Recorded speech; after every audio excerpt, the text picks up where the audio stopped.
bonjour à tous et merci de nous retrouver pour l'intégrale de la revue de presse. Je suis avec mon colistier du jour, Liemé, rédacteur en chef de Radio Yopougon. Et avec lui, vous le savez, les mardis et jeudis, on décrypte l'actualité d'ici et d'ailleurs. Comment ça va, Liemé? Bonjour. La fête de Ramadan, ça s'est bien passé? Bien. Allez, on reprend du service et on démarre tout de suite, bien évidemment, avec cette fête de Ramadan pour laquelle le chef de l'État, Alassane Ouattara, a pris part à la prière à la grande mosquée de la Riviera Golfe. Et à cette occasion, eh bien, il a souhaité que la paix continue de demeurer en Côte d'Ivoire. Justement, après 30 jours de pénitence, les fidèles musulmans ont célébré donc hier la fête du Ramadan, une fête célébrée également par le chef de l'État ivoirien, Alassane Ouattara, qui a donc fait la prière de ce jour à la grande mosquée de la Riviera Golfe. Et à cette occasion-là, il a invité les uns et les autres à travailler, donc à consolider les acquis de ce mois béni, mais faire en sorte que ces acquis-là profitent et aux musulmans et aux non-musulmans, c'est-à-dire la Côte d'Ivoire tout entière. Il a prié celui-là même qui vient du Hajj tout récemment. Le chef de l'État qui a prié pour que la paix continue d'être une réalité dans notre pays. Il a aussi souhaité que ceux qui sont malades recouvrent la santé et que le bonheur soit partagé pour tous les Ivoiriens. Et à cette occasion, le guide de la communauté musulmane a souhaité que les acquis de ce mois de jeûne soient préservés. Pendant les 30 jours de jeûne musulman, eh bien, les musulmans ont fait preuve de privation et ils ont imploré Dieu pour que la Côte d'Ivoire reçoive d'énormes bénédictions. Et surtout, ils ont souhaité que les choses aillent dans le bon sens pour la préservation du climat social. Et donc, il a souhaité que toutes ces choses pour lesquelles ils ont prié, là, eh bien, qu'on continue sur cette lancée. Justement, l'imam Ousmane Diakité a invité les musulmans à conserver donc les acquis de ce mois. Il a cité entre autres la patience, l'humilité, l'endurance, la bonne moralité dont ces fidèles-là ont fait preuve tout le long de ce mois de carême. À côté de cela, on ne va pas oublier cette vertu, cette grande vertu qu'est le partage. Le mois de Ramadan a été un mois de partage pour l'ensemble de la communauté musulmane, mais également partage entre les Ivoiriens et tous ceux qui vivent en Côte d'Ivoire. Et c'est justement ces vertus-là qu'il a encouragé les uns et les autres à conserver au-delà de ce mois de Ramadan, que ces vertus-là soient ancrées dans le quotidien des Ivoiriens. À côté de cela, on va également relever le fait que le carême en lui-même aussi a des vertus en termes de santé. Je pense que les fidèles musulmans qui se sont donc consacrés pendant ce mois-là ont dû pleinement bénéficier de toutes ces vertus-là.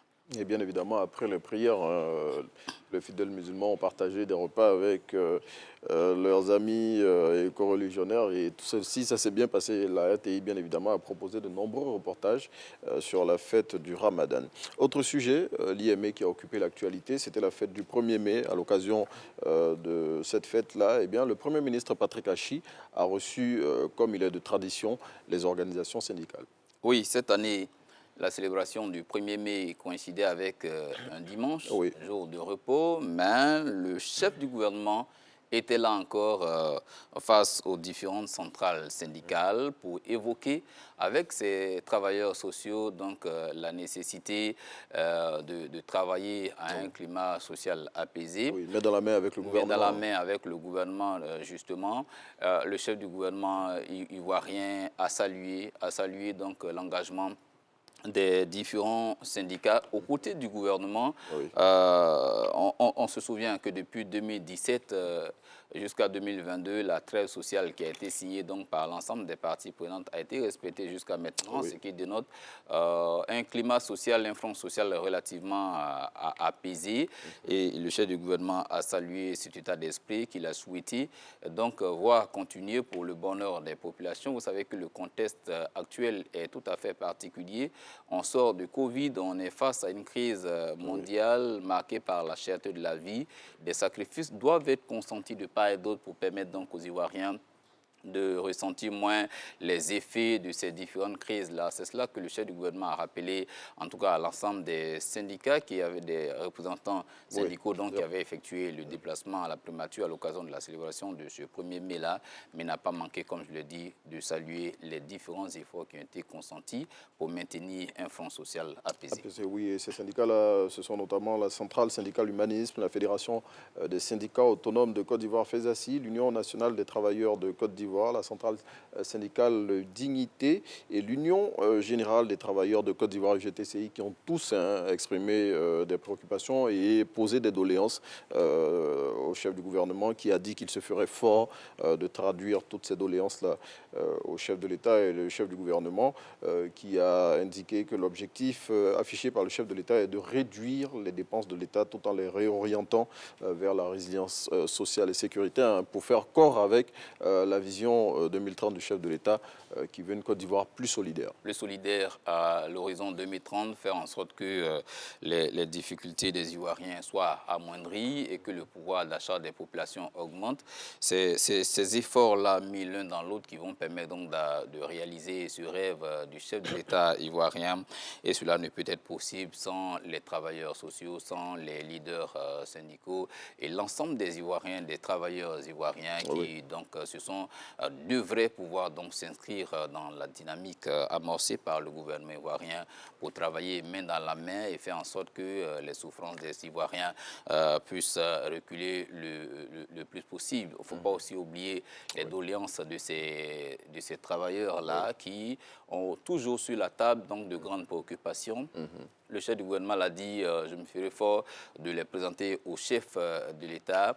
Et ils ont dit, le coût de la vie augmente. Il faut faire en sorte que les salaires des travailleurs, les salaires des travailleurs soient revus à la hausse et que des impôts comme la contribution nationale soient suspendus, soient supprimés purement et simplement. Et vous savez que ce sont les charges sur les salaires là qui font que généralement on dit que les entreprises n'arrivent pas à engager, il n'y a pas plus de création d'emplois et tout ça, mais c'est parce qu'il y a plus de charges sur les salaires et ces charges-là sont supportées par l'employeur. C'est ce qui rend un peu difficile la création de nouveaux emplois et tout cela. Donc les travailleurs ont souhaité que l'impôt, la contribution nationale soit supprimée et qu'il y ait quand même des révalorisations au niveau salarial pour permettre aux travailleurs de bénéficier d'un mieux-être. En attendant, hein, le chef du gouvernement a rappelé que pour permettre à ces travailleurs-là justement de pouvoir supporter la situation actuelle du, on dirait, cherté de la vie, hein, qui est au niveau mondial. Hein, ce n'est pas le cas de la Côte d'Ivoire seulement. C'est une situation mondiale un peu compliquée. Et donc, le chef du gouvernement a rappelé que l'État de Côte d'Ivoire a mis 182 milliards de francs CFA, en tout cas plus de 182 milliards de francs CFA sur la table au titre de subventions pour permettre aux populations de moins ressentir cette cherté de la vie. Et s'il y a une doléance qui a été posée sur la table aussi, on dira doléance aux revendications, hein, c'est long, c'est que les personnels de maison soient désormais déclarés à la CNPS et les syndicats de travailleurs en ont fait cas. Eh bien, l'IME, on continue d'égrener les titres de la presse nationale et Naomi en a parlé tout à l'heure.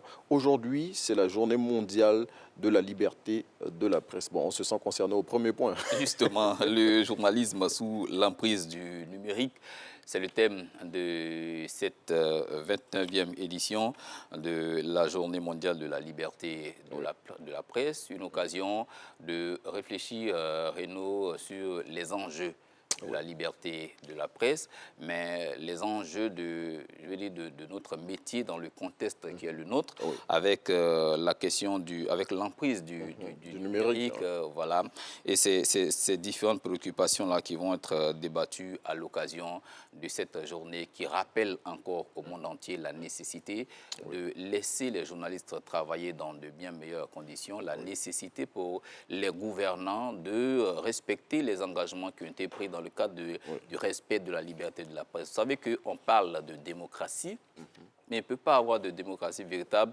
s'il n'y a pas une presse forte. Il faut que la presse puisse jouer sur ce rôle de justement forte et libre. On ne peut être fort que si on est libre, justement. Et il faut que la presse puisse jouer ce rôle de contrepoids là, nécessaire dans la construction de la démocratie. En tout cas, presse d'ailleurs, hein, qu'on appelle le troisième pouvoir. Hein, et puis, à l'occasion de cette journée mondiale de la liberté de la presse, on le rappellera, hein, l'IME, le contexte difficile dans lequel, au niveau mondial même, Les journalistes exercent leur profession aujourd'hui. On le voit avec la guerre en Ukraine. Bon, difficile d'informer véritablement les populations et aussi le contexte qui colle au thème de cette année, journalisme sous l'emprise du numérique. Numérique qui a fait qu'aujourd'hui, bon, on va citer le cas de la Côte d'Ivoire parce que c'est celui qu'on maîtrise le plus, les entreprises de presse, pour la plupart, sont en difficulté.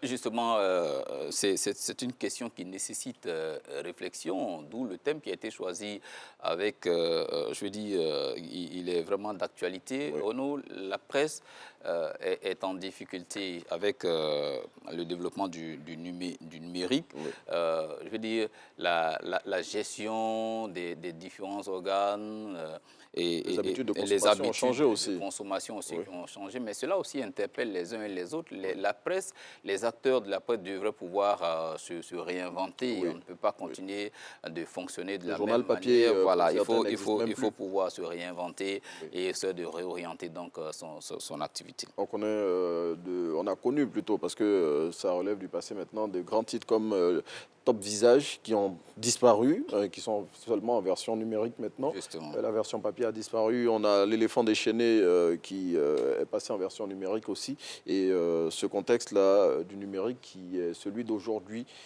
comme on l'a dit, met les entreprises de presse en difficulté. On ne va pas passer sous silence aussi les journalistes, les nombreux journalistes qui sont inquiétés dans l'exercice de leur Justement, profession. Renaud, depuis janvier 2022, ce sont 23 journalistes et un collaborateur des médias qui ont été tués à travers le monde. Oui. 478 d'entre eux sont en ce moment en prison. C'est l'occasion donc de parler de liberté, de songer à faire en sorte que les journalistes puissent travailler, être en liberté et exercer pleinement le métier qu'ils ont choisi avec passion. Le journaliste sous l'emprise du numérique, c'est aussi question de l'impact du numérique sur notre profession. Oui. C'est aussi également question de parler de la liberté de la presse, de la sécurité des journalistes, comme tu l'as dit, mais également de parler de l'accès à l'information et aussi à la vie privée. Et pour marquer le coup, l'Union nationale des journalistes de Côte d'Ivoire organise aujourd'hui, comme elle le fait depuis quelques années, une grande marche qui va partir de la maison de la télévision, ici à Cocody.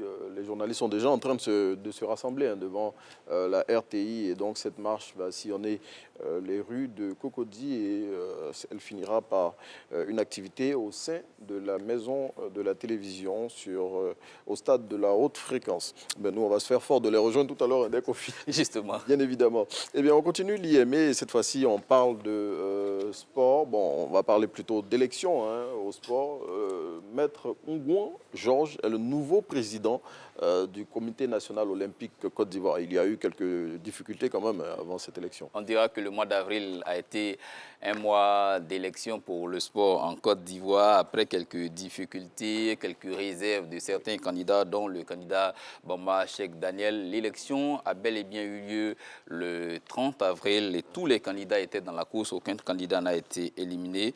À l'issue donc du vote, c'est Maître Ongouan Georges qui a été élu, le nouveau président du Comité national olympique. Il aura donc à charge la gestion de ce comité ivoirien. Et Maître Ongouan Georges donc succède au général Lassana Palinfo à la tête du CN au Côte d'Ivoire. Et puis l'IMSI, un événement qui a vraiment catalysé toutes les attentions ce week-end, c'était le match ASEC Mimosa, Lys Sassandra FC, le tube du moment. Et je veux dire que l'enjeu était plus dans les tribunes. Oui. On sait que Lys de Sassandra et la SEC Mimosa, Oui. ce n'est pas le même calibre. Non, La c'est SEC un derby. joue le podium. La SEC est en ce moment leader très confortable au classement avec 6 points d'avance sur le FC San Pedro. Oui. Mais l'enjeu était dans les tribunes, d'autant plus que le Lys est logé au milieu du classement après 10 journées. La mobilisation a été lancée sur les réseaux sociaux à l'issue des élections à la Fédération On ivoirienne. rappelle que Lys Sassandra est le seul club Voilà. qui a soutenu le candidat Didier Drogba. Justement, Pendant les il fallait pour ces supporters-là démontrer que, comme il a été dit, que ce n'est pas le public qui vote, mais le public aussi a son pesant d'or dans la gestion du football ivoirien. C'est ce qui a été constaté ce dimanche avec un match joué pratiquement au stade Robert Champoux. à guichet fermé. Il y avait plus de plus place. de monde à l'extérieur. Selon l'expression, il y avait plus de monde à l'extérieur du stade qu'à l'intérieur. Justement, le Champrou, c'est seulement 2300 places. Ça ne pouvait pas suffire pour toute cette mobilisation massive-là. On retient tout de même que le foot continue de drainer du monde Oui. et que le foot ivoirien peut encore recevoir du monde au stade, à côté de ce qu'on a l'habitude de voir, ce championnat qui se déroule devant des gradins vides. Il faut revoir la machine et la mobilisation qui est partie, qui a commencé sur les réseaux sociaux, a quand même porté ses fruits avec ce match disputé, donc dimanche après-midi à guichet fermé, hein. ASEC On ne Mimosa, l'avait pas vu. Sassandra, une Oui. victoire logique de l'ASEC logique. Mimosa. C'était un peu David contre Goliath, mais je l'ai dit, le combat, je dis que l'enjeu pour ce match-là était plus dans les tribunes que sur l'aire de jeu en face. Il y avait le mur jaune, l'ASEC qui voulait donner la réplique de la mobilisation, mais c'était un peu fort. Ce jour-là, le lys dans les tribunes a été plus confortable. Impérial, hein. Lys a été impérial dans les tribunes. Bon, il faut dire aussi hein, que bon, c'est la mobilisation autour du candidat Didier Drogba qui a créé cet engouement exceptionnel pour ce match, hein, remporté, on le rappelle, par l'ASEC Mimosa. Mais 2 buts à 1, comme à l'aller justement, 2 buts à 1. Sur l'aire de jeu, l'ASEC a remporté les 3 points. Dans les tribunes, le Lys de Sassandra a gagné. Au final, c'est le football ivoirien qui gagne. En tout cas, et puis il y a eu quelques incidents hein, malheureux qui ont émaillé cette rencontre. Hein. Bon, pas la rencontre, mais... la fin de match, voilà, sortie difficile pour le président de l'ASEC Mimosa et même pour les joueurs qui ont été conduits dans les vestiaires sous escorte policière. Nous pensons que le football ne mérite pas cela. Le football déchaîne des passions, mais on y va pour se chambrer, pour se chahuter et on revient, les perdants félicitent les gagnants et puis on se donne rendez-vous pour d'autres batailles. En tout cas, belle mobilisation à encourager, hein, cette mobilisation lors du match ASEC Mimosa, Lys de Sassandra, et on espère que ce sera pareil pour les autres rencontres. Justement, que ce ne soit pas juste pour ce match-là, mais que la mobilisation la plus se poursuive pour que les enfants, les jeunes aient l'occasion donc de faire valoir leur talent devant le public. En tout cas, voilà, c'est tout ce qu'on souhaite pour le football ivoirien. Liémé, merci d'être venu partager ce temps d'antenne avec nous. Merci de nous avoir suivis, mesdames et messieurs. On vous laisse en compagnie de Naomi Alafé Amoussou pour la suite des Matins.